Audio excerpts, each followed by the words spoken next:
बसंत पंचमी के शुभ अवसर पर सुनिए माता सरस्वती की पौराणिक कथा। जय मां सरस्वती। ओम नमः शिवाय।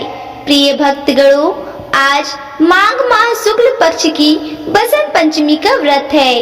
इस दिन ज्ञान और वाणी की देवी मां सरस्वती की पूजा की जाती है। मान्यता है कि इस दिन मां सरस्वती प्रकट हुई थी। बसंत पंचमी की पौराणिक कथा के अनुसार सृष्टि के प्रारंभिक काल में भगवान विष्णु की आज्ञा से ब्रह्मा जी ने मनुष्य योनि की रचना की, परंतु वह अपनी सृजनता से संतुष्ट नहीं थे। तब उन्होंने विष्णु से आज्ञा लेकर अपने कमंडल से जल को पृथ्वी पर छिड़का दिया, जिससे पृथ्वी पर कंपन होने लगा और एक अद्भुत शक्ति के रूप में चतुर्भुजी सुंदर स्त्री प्रकट हुई, जिनके एक हाथ में बीड़ा और दूसरा हाथ पर मुद्रा में था। वहीं अन्य दोनों हाथों में पुस्तक एवं माला थी। जब इन देवी ने वीणा का मधुर तान दिया तो संसार की समस्त जीव जंतु को वाणी प्राप्त हो गई। तब ब्रह्मा जी ने उस देवी को वीणा की देवी सरस्वती कहा गया। सरस्वती को बागेश्वरी, भगवती, शारदा, वीणा वांदनी और भाग्य की देवी सहित अनेक नामों से पूजा जाता है। संगीत की उत्पत्ति करने का कारण वह संगीत की देवी भी है। इस तरह से देवी सरस्वती का प्रादुर्भाव हुआ। इस तरह माँ सरस्वती के अवतरण दिवस के रूप में बसंत पंचमी का पर्व मनाया जाता है। गंगा माता और सरस्वती माता की कथा। एक बार की बात है, सरस्वती माता ब्रह्मा लोक में अपनी बीड़ा बजा रही थी। तभी माता लक्ष्मी वहाँ प्रकट हुई। माता सरस्वती ने उनका स्वागत किया और उनको आसन पर बैठाया। तब माता सरस्वती ने उनसे यह आने का कारण पूछा। तब माता लक्ष्मी ने अभिमान के साथ कहा कि मैं तो लक्ष्मी हूँ, मुझे जल कल्याण के कार्य में बहुत व्यस्त रहना पड़ता है। आज थोड़ा सा समय मिला है तो सोचा आपसे मिलने आ जाऊं। मुझे सबको धन, वैभव और सुख देना होता है। मेरे बिना तो इस दुनिया का जल पानी भी असंभव है। प्रिय भक्तों, वहीं आगे माता लक्ष्मी ने माँ सरस्वती पर कटाक्ष मारते हुए कहा कि अगर उन्हें भी सिर्फ ब्रह्मलोक में बीड़ा बजाना होता तो उनके पास समय ही समय होता। माता लक्ष्मी की अहंकार भरी बातें सुनकर माता सरस्वती को बहुत क्रोध आया, जिसके बाद उन्होंने माता लक्ष्मी को कटाक्ष करते हुए कहा, देवी लक्ष्मी सत्य है, आप वैभव की देवी हैं, लेकिन फिर भी आपको चंचलना कहा जाता है। आप कहीं भी बिल्कुल भी स्थित नहीं रहती, लेकिन मैं आपके बिल्कुल विपरीत हूँ। मैं जिस जगह जाती हूँ वहाँ आजीवन के लिए बस जाती हूँ। आपको तो कोई भी चुरा सकता है, डाका डाल सकता है, लेकिन मुझे नहीं, बल्कि मैं तो बांटने से बढ़ती हूँ। मेरा प्रचार प्रसार जितना होगा मैं तो उतनी ही बढ़ती जाऊंगी। माता सरस्वती ने कहा कि कोई भी मनुष्य कितना भी धनी क्यों न हो, जब तक मैं उसके साथ नहीं होती उसका जीवन मिट्टी के समान होता है। माँ सरस्वती क्रोध में आग बबूला हो रही थी। साथ ही उन्होंने यह भी कहा कि उनके मंत्रों के बिना भगवान विष्णु की पूजा अधूरी है। माता सरस्वती की तर्कों से माता लक्ष्मी संतुष्ट नहीं हुई और न ही अपनी बातों से हिली, जिसके बाद उन्होंने कहा कि अब इस विवाद का फैसला सिर्फ और सिर्फ श्री हरि विष्णु करेंगे, क्योंकि आपको वाणी में तो कोई भी हरा नहीं सकता। अब इसके बाद दोनों देवियां फैसला कराने के लिए भगवान विष्णु के लोक गई, तो वहाँ पहले से ही देवी गंगा भगवान विष्णु के चरणों में बैठी हुई थी। श्री हरि को ध्यान में लीन देख माता लक्ष्मी उनके पास जाकर बैठ गई, लेकिन कोई भी माता सरस्वती को बैठने के लिए नहीं कहता। तब यह सब देखकर माता सरस्वती को बड़ा ही क्रोध आया। उन्होंने कहा, हे देवी लक्ष्मी, आप ही मुझे यहाँ लेकर आई हैं और आप मुझे बैठने के लिए नहीं कह रही हैं। मुझे आपने कोई स्थान नहीं दिया। क्या विष्णु लोक में अतिथियों का ऐसा ही सत्कार किया जाता है? इस पर माता लक्ष्मी बोली कि मेरा निवास श्री हरि के हृदय में है और देवी गंगा को स्वयं प्रभु हरि ने अपने चरणों में स्थान दिया है। इसके अलावा उनके पास जगह खाली नहीं है जहां आपको स्थान दिया जा सके। इतना कहकर दोनों देवियां माता लक्ष्मी और माता गंगा जोर जोर से हंसने लगी। अपना उपहास उड़ाता देखकर माता सरस्वती के क्रोध की सीमा ही नहीं रहती। माँ सरस्वती ने माँ लक्ष्मी से कहा कि आपको बड़ा अभिमान है अपने वैभव और श्री हरि के हृदय में होने का, तो मैं आपको यहाँ से दूर कर दूंगी और मैं एक दिन भगवान श्री हरि विष्णु के हृदय में स्थापित हो जाऊंगी। यह कहकर माता सरस्वती ने अपना लक्ष्मी को श्राप दिया और कहा, आप विष्णु लोक छोड़कर धरती पर चली जाएंगी, जहाँ आप तुलसी के रूप में जन्म लेंगी, जहाँ जाकर आपका भगवान विष्णु से कोई संबंध नहीं रहेगा और धरती पर आपका विवाह किसी असुर से होगा। प्रिय भक्तों, वही माता लक्ष्मी को दिए गए श्राप सुनकर देवी गंगा को माँ सरस्वती पर क्रोध आ गया और उन्होंने माता सरस्वती को श्राप दे दिया कि वे एक नदी के रूप में पृथ्वी लोक पर बहेगी। प्रिय भक्तगणों, यह श्राप का सिलसिला यहीं तक नहीं थमा।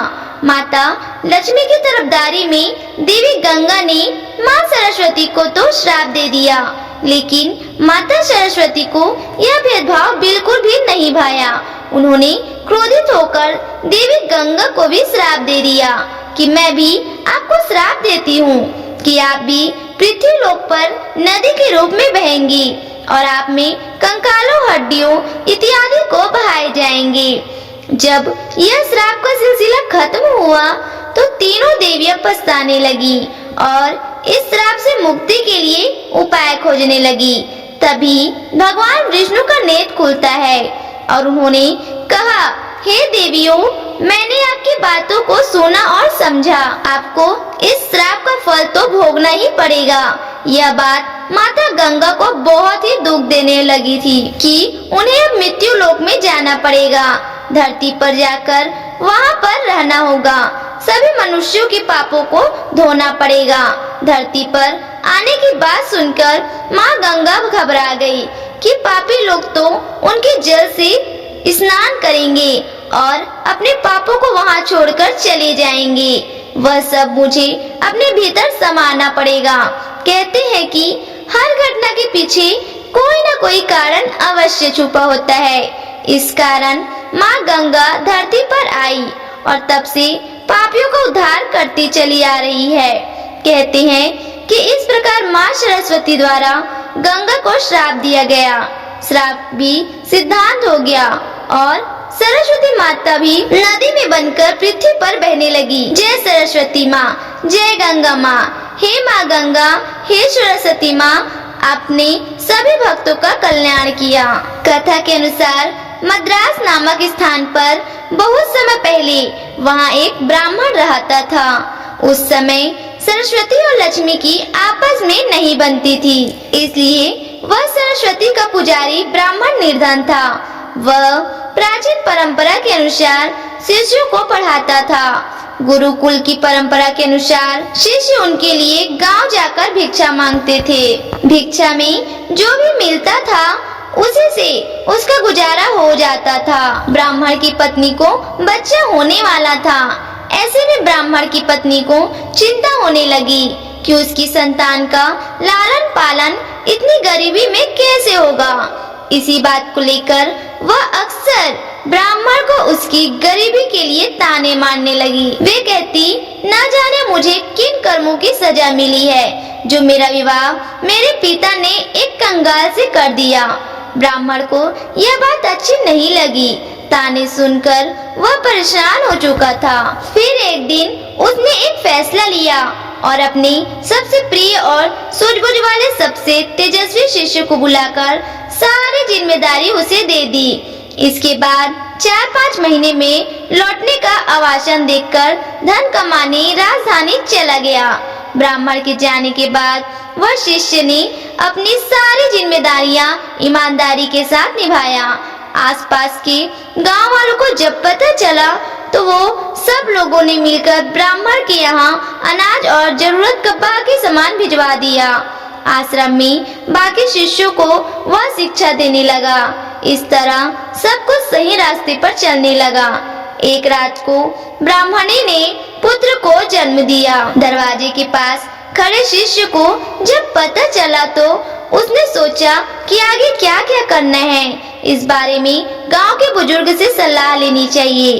हे पार्वती, वह जाने ही वाला था कि इतनी देर में वहाँ दुबला पतला ब्राह्मण लाठी के सहारे चलते हुए आया। उसकी वेशभूषा देखकर शिष्यों को लगा कि शायद वह कोई भिखारी है। शिष्य बोला, ओ बाबा, कौन हो तुम? आधी रात को यहाँ कैसे आना हुआ? तो उस बुजुर्ग ने कहा, भी मत पूछो कौन हूँ मैं, मुझे कुछ काम है, मुझे अंदर जाने दो। उस दुबले पतले ब्राह्मण ने जवाब दिया। तो उस शिष्य ने कहा, ऐसे कैसे जाने दूं? कम से कम अपना परिचय तो दीजिए। और भला आप इस स्थिति में एक असहाय स्त्री के पास कैसे जा सकते हैं? शिष्य दरवाजे पर रास्ता रोके हुए खड़ा था। ब्राह्मण ने हंसते हुए जवाब दिया, तो सुनो, मैं विधाता हूँ, सबका भाग्य लिखने वाला। आज यह बच्चा पैदा हुआ है तो बस उसी का भाग्य लिखने चला आया। भाग्य लिखने वाले को कौन रोक सकता है भला? इतना कहते हुए वह ब्राह्मण हंसते हुए शिष्य को हटाकर अंदर चला गया। जब वह बाहर आया तो उस शिष्य ने उत्सुकता वहाँ पूछा, महाराज, आपने क्या लिखा? उस नन्हे बच्चे के बारे में, मेरे गुरु भाई के बारे में। हे पार्वती, आज तक विधवा ने किसी को बताया है क्या कि उन्होंने किसके भाग्य में क्या लिखा है? परंतु शिष्य भी उन्हें ऐसे नहीं जाने देने वाला था। पीछा न छोड़ते देखकर ब्राह्मण विवश होकर बोला, यही जानना चाहते हो ना कि क्या लिखा है? तो मैंने यह लिखा है कि यह लड़का हमेशा निर्धन ही रहेगा। इसके पास घर में एक गाय और एक बोरा अनाज के अलावा कुछ भी नहीं रहेगा।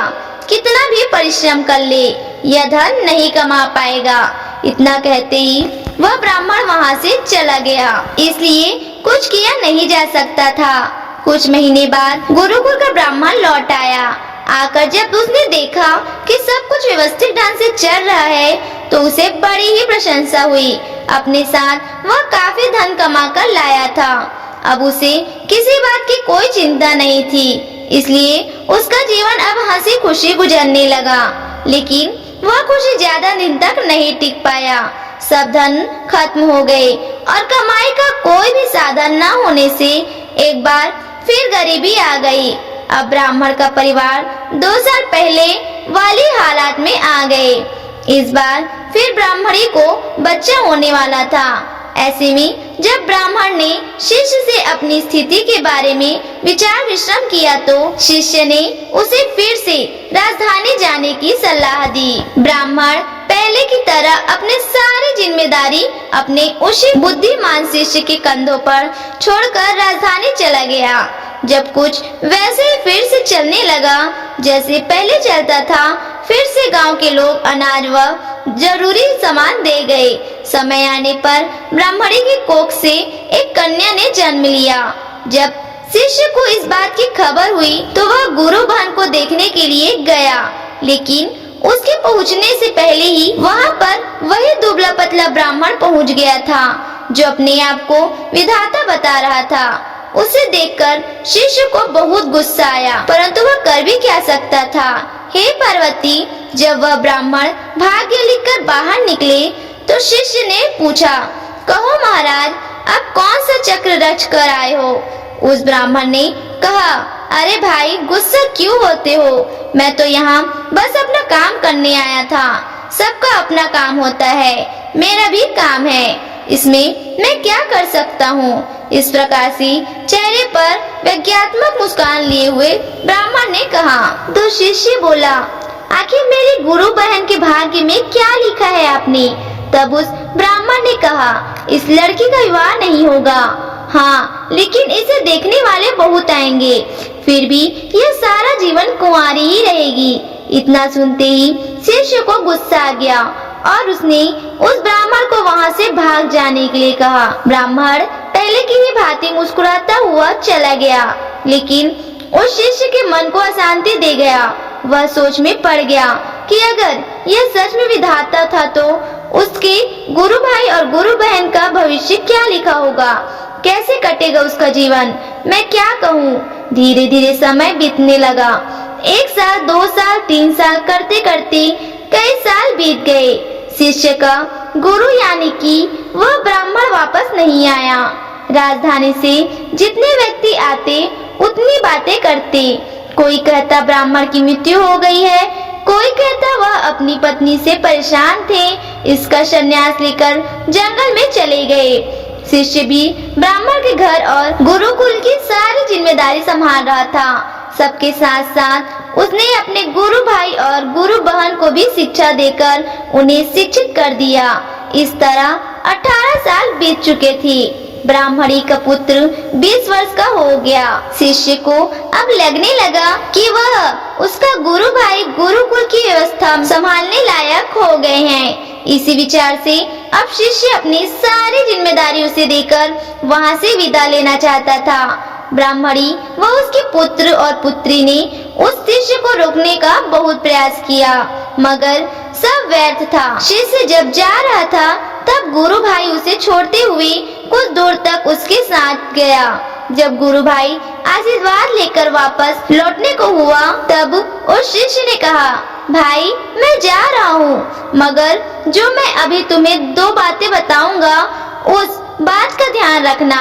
उस शिष्य ने कहा, कभी भी अपने घर पर अनाज से भरा हुआ बोरा और दूध देने वाली गाय मत रखना। अगर तुम्हें दोनों रखे तो तुम सारा जीवन निर्धर ही रहोगे। दूसरा, जब भी कोई व्यक्ति तुम्हारी बहन की विवाह के संबंध में बात करने आए तो उसे 100 सोने की मोहर देकर जाने को भूलना, और जब वह 100 मोहरें तुम्हें दे दे तभी अपनी बहन उन्हें दिखाना। लड़के ने वैसा ही करने का वादा करके शिष्य को विदा किया और आश्रम में लौट आया। अगले ही दिन गांव के एक पुरोहित के यहाँ से एक दुधारू गाय और एक बोरा अनाज उस लड़की के घर भिजवा दिया। लड़के ने उसी समय गाय और अनाज का बोरा बेच दिया। अगले दिन फिर से किसी ने एक बोरा अनाज और एक दुधारू गाय भेजी। लड़के ने फिर वैसे ही किया। अब आए दिन गाय और अनाज के बोरे आने लगे। लड़का उन्हें अपने फायदे के अनुसार बेचता गया।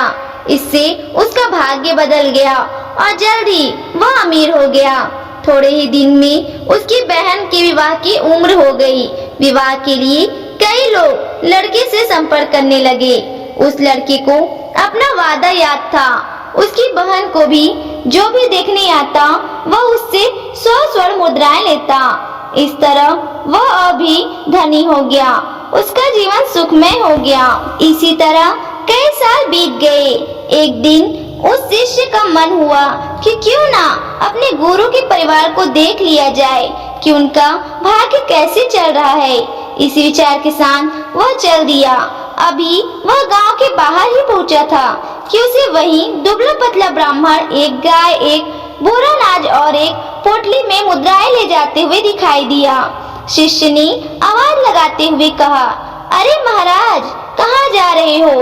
ब्राह्मण ने उसकी ओर देखा और गुस्से में ऊंची आवाज में बड़बड़ाना शुरू कर दिया। उस ब्राह्मण ने कहा, आ गए जले पर नमक छिड़कने। देख लो, यह सब तुम्हारा ही किया धरा है। रोज एक दूध देने वाली गाय, एक बोरा अनाज और 100 मुद्राएं देते देते मेरी ऐसी की तैसी हो रही है। दिमाग काम नहीं करता है कि तुम्हारे इस चक्रव्यूह से कैसे निकलूं। तो उस शिष्य ने कहा, मेरा चक्रव्यूह महाराज, आप भूल रहे हैं कि भाग्य तो आप लिखते हैं, फिर भला मैं कैसे आपके किसी भी चक्रव्यूह में फंस सकता हूँ। शिष्य ने चुटकी लेते हुए उनसे कहा। तो उस ब्राह्मण ने कहा, बेटा, मैं तेरी बुद्धि से हार चुका हूँ, मेरी सहायता कर और मुझे इस झंझट से निकाल। तब उस शिष्य ने कहा, महाराज, झंझट से निकलना है तो यह उन दोनों की भाग्य रेखाएं मिटा दीजिए।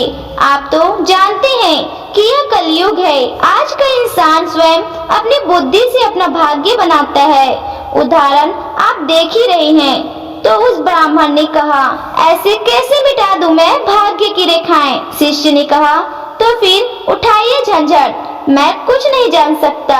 ब्राह्मण ने कहा, अरे नहीं बेटा, मेरा कुछ ख्याल करो, कब तक इसी काम में फंसा रहूंगा मैं भी मजबूर हूँ महाराज। अपने गुरु को वचन दिया है कि उनके परिवार का ख्याल रखूंगा। अब ऐसे में उनका साथ कैसे छोड़ दूं? वैसे भी इस दुनिया में कुछ पाने के लिए कुछ खोना ही पड़ता है, और फिर मुझे तो अपनी बहन का विवाह भी करना है।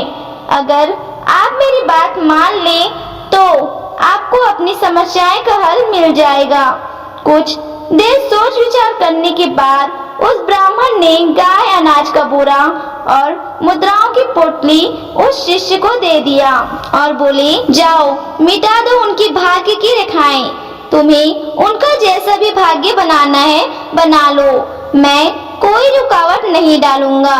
लेकिन हाँ, मेरी एक विनती है कि इस बारे में तुम किसी को बताना नहीं तो कोई भी मेरा आदर नहीं करेगा, किसी को मेरा भय नहीं रहेगा, जिसके कारण कोई मुझे याद नहीं करेगा। इतना कहते हुए ब्राह्मण जो भाग्य था वहां से चला गया, जो खुद को विधाता बता रहा था। इससे यह सिद्ध हो गया कि मनुष्य जो अपनी बुद्धि से अपना भाग्य बदल सकते हैं। यदि मनुष्य अपने लक्ष्य के लिए पूरी तरह से समर्पित है तो ऐसी कोई चीज नहीं है जो वो हासिल नहीं कर सकते। परेशानियों में ही मनुष्य की सफलता का रहस्य छुपा रहता है। यह तो मनुष्य की मानसिकता पर निर्भर करता है कि उनका जीवन कैसे होने वाला है। यदि मनुष्य का भाग्य रूठा हुआ है तो भी कोशिश करने से, अपनी बुद्धि से वह अपने भविष्य को बदल सकता है। मनुष्य में अथाह क्षमता है कि वह अपने भाग्य को बदल दे, किंतु मनुष्य अपने भाग्य पर ही रोता रहता है। भाग्य भी उसकी परीक्षा जरूर लेता है। जय माँ सरस्वती। तो दोस्तों, कैसी लगी आपको हमारी यह वीडियो? कमेंट करके जरूर बताएं, और अगर आपको हमारी यह वीडियो अच्छी लगी हो तो वीडियो को लाइक और चैनल को सब्सक्राइब करना ना भूलें। अगली बार हम फिर मिलेंगे एक खास वीडियो और टॉपिक के साथ। जब तक के लिए बहुत बहुत धन्यवाद।